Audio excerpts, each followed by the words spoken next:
Alors dans cette vidéo, nous allons déterminer les paramètres cinétiques d'une réaction enzymatique de type michaélien, c'est-à-dire nous allons déterminer Vmax et Km, et ceci grâce au grapheur Regressi.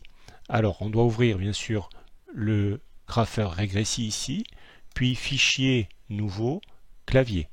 Ici on va indiquer donc les paramètres expérimentaux, les deux paramètres expérimentaux, c'est-à-dire la concentration en substrat, que je vais appeler S ici, et je vais mettre l'unité correspondante, par exemple des millimoles par litre. Et puis le deuxième paramètre expérimental, donc la vitesse initiale qui va correspondre donc aux différentes concentrations en substrat.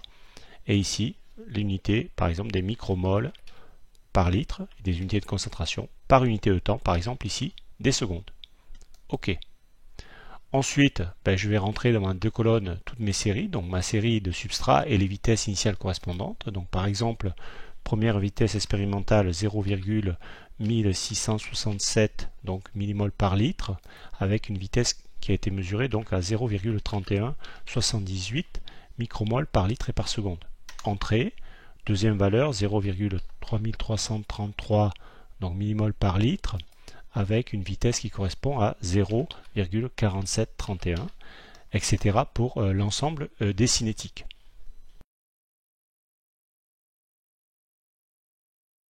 Une fois qu'on a rentré donc les deux séries ici, on appuie sur Graph et puis on voit donc ici la branche hyperbolique qui correspond à un modèle de type michaélien. Justement, on va aller dans Modélisation ici.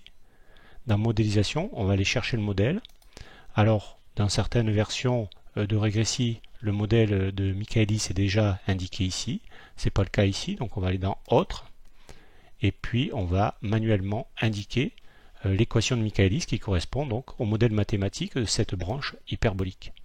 Donc, l'équation de Michaelis, c'est VI égale Vmax S sur S plus Km. Donc, VI ici, on va mettre Vmax, ça sera un des paramètres que l'on recherche, multiplié par la concentration en substrat, donc on va le mettre entre parenthèses ici, peu importe de toute façon, divisé par, entre parenthèses, la concentration en substrat à nouveau, donc je garde grand S, plus donc Km, qui est le deuxième paramètre que l'on recherche.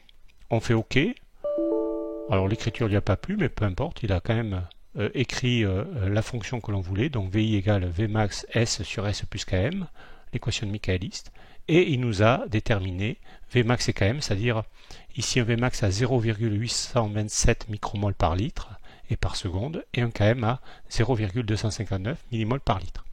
Alors, avec ces valeurs, j'avais fait la même chose sur Excel, et donc, là bien sûr, avec une double inverse, pour pouvoir gérer les différents paramètres.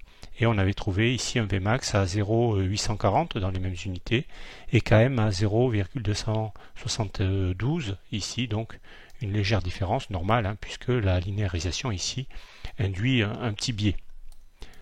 Voilà pour cette vidéo.